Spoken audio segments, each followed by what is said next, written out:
Hello beautifuls. So this is a video all about the grieving process with regards to the Goddess Badb and a cycle which is vastly drawing to a close, and this video was supposed to be last week, so apologies for that, but I was just exhausted and I needed some time out and wasn't getting anywhere near as much done, and it's just one of those unfortunate necessities of the lockdown that sometimes we need to take a moment for ourselves, and sometimes we just don't have the energy to get everything done that we want to, basically. So we're talking today about grief, the mourning process, and what that means for us in particular under the Badb cycle, the Goddess Morrigan cycle, as well as what it means for us right now in strange times. Although I want this to apply in future times, even when the strange, surreal nature of the lockdown is no longer in effect. And all of these things are going to be very much on the fore right now. They're going to be on the platform that we're paying attention to, because we're very aware of the death rates. We're also aware that we're grieving the way that we used to be, the way that we used to live, the way things used to feel versus how they feel now. One of the big things that Badb said to me is we are all the memories which we carry with us. And this was a while back, and this was in the Moth Nighttime Dancer as a echo of Badb within the blog, on the blog post. And I came to realize that this had another meaning too, that sometimes we are carrying grief in a way which is really bad for us. And grief isn't something that we're going to carry around and we're going to be enjoying it, because by the nature of it, it hurts, it's difficult, it's painful. It can also be a reminder of the beautiful memories that we did have with an individual or a different part of our life or whatever it might be. But generally speaking, the grieving process hurts, it's painful, it sucks. And we're not trying to venerate the idea of pain. We're not trying to take anything away from the grieving process in and of itself. But the way that we carry grief can become really painful depending on how long we've been carrying it, the way in which we carry it, and whether or not we share it, whether we seek outside help, whether we seek counseling, and all of those things that we might need. Sometimes we can feel that we need to carry all of these things alone, or that it doesn't merit counseling, or maybe we're ashamed to get counseling, whatever it might be. And that's just not the truth. All of us need to talk about it. All of us need to reach out and get help at some point. We are a community. We are very communal beings, human beings. And the idea of telling our story, all of our story, in all of its pain and all of its glory, is really important. That's how we become immortal. That's a lesson of Hades, actually, that came through as I was talking to Hades, which I have been a little bit over last week and this week, because he had a soul song come through for an individual, but he also had messages which regarded to this topic, and he was talking about the only way that someone becomes truly immortal is through the stories of the people, and being honest with how your story is unfolding. It is authentic. It is a honest rendition of the life path of yourself. It is speaking it into being. It is giving it weight and gravitas. It is saying, I was here, I felt this way, I experienced this. This is my understanding of it. This is where I need help. This is where I'm in pain, and this is where I'm grieving. If we are the moments of death that we carry within us, the memories, the pain, the grieving, we can become overwhelmed by that energy of grieving, that energy of death. It does not do to forget to live, to sort of butcher the Harry Potter quote.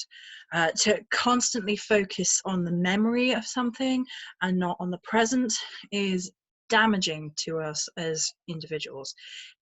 It can be really complicated as well, because we want to honor the past. We want to remember those things. We want to honor those traditions, those memories, those parts of self which are no longer because we're constantly flowing, constantly shifting, constantly changing into a new version of who we are becoming. There's a very shapeshiftery energy within that Badb energy, within the essence and soul of what it means to be human. But to carry around the idea of ending, the idea of loss, the idea of what no longer is, to such a degree that it overwhelms us like a tidal wave of grief, is problematic. Not within the process of grieving, beyond that. Because the process of grieving is very personal, and it's very painful, and it goes on for an unknown quantity of time, and nobody can tell you how long it should go on for. But at some point, you are carrying it alone, and you cannot carry it alone any longer. You are carrying that death, which perhaps isn't just yours to carry. That's a feeling that came through from conversations with Badb, is this idea that people hoard these memories of death. They're territorial about them because they belong to them. They don't want to share them. It would somehow lessen them. It would somehow take away from that specialness of that memory, that sacredness of that memory, if they shared about it, if they talked about it, if they had therapy. It would be admitting that they're not strong enough to carry that moment of death any longer. There are all of these weird shadows that come up around the energy of grieving. And so people cling on to that feeling as if they're clinging on to the person that they have lost, or the part of themselves that they have lost, but they are not keeping that person with them in any real sense. They're holding the pain for longer than is intended, until it kind of rots down into the heart, into the soul space. It's not permanent damage or anything, but it can take away from our experience of living. If we become so entrenched in being in a death space, then we forget to live. And without living, there is no honoring of death. There is this combination of life energy and death energy. And in terms of what Badb has taught me, in terms of the Phantom Queen, is that we talked before in the violence video that you can become consumed, and becoming consumed by something is being out of whack, being out of balance, is not honoring the process and the journey. And one can become out of balance with the way that one interacts with the memories of the grieving process, the way that we honor our pain, the way that we experience it, the way that we keep having the same conversations over and over again about a certain situation, about a certain time, about a certain way of being, about a certain thing. And that can be really, really damaging for us. It can hold us in a holding pattern where we forget to live, because we are holding on so tightly to these memories, these moments of death that we're carrying within us, as if they shape us and define us, and don't allow ourselves to grow from that point. It's that feeling that I saw in the Nourish card from the Dark Moon Damsel, and this video will be coming out just after I showed you guys that for Star Drive Overdrive. But if you are watching this in the future, you can Google that card. And that card, the idea of it is pulling the knives out of the heart from the Three of Swords to allow the light to blossom through, and the growth, the plants are shown to emerge from the places in which we have pulled the swords out of our own heart. And I think a lot of people hold the swords in their heart because it's familiar, because they don't want to disrespect or dismiss the pain. It's real, and it's always been real, and they feel if they let it go, it somehow becomes lessened in some way. And I don't feel that that is true. I feel that at some point, to cling so desperately to what was is to diminish yourself and who you are and who you want to become. It takes an awful lot of energy to continue to live in grief. And this doesn't have to be incarnation death. It doesn't have to be like the physical loss of somebody, although it can be. I've been through situations of over the last 6 months of losing incarnation, physical death, losing grandparents, and that had all kinds of complicated grieving attached to it. Losing a toxic relationship, but I did love the individual.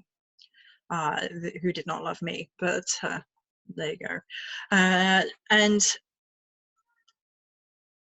those feelings of loss, as complicated and as strange as they are valid. Every reaction that you feel, every emotion that you feel, every memory that pops up and bothers you in some way is valid.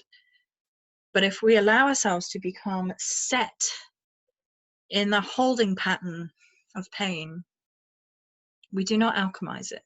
We do not grow from it. We do not learn the lessons that we need to learn. We do not go beyond it. We do not go beyond this pale shadow of death into our own life space so that we can better understand those death energies. Because without fully living, we don't fully understand dying, because they are interconnected and interlinked. And so, as we pass through these times where we're all grieving all sorts of things, I remind you once more of memento I try to remind you once more of memento vivere. Remember to live. Remember that you are dying, memento mori, but also remember to live, memento vivere. Because without one, the other is out of balance. And balance is the thing, you know. I keep saying it. So I hope you guys enjoyed this video. Many blessings. And I'll talk to you very, very soon.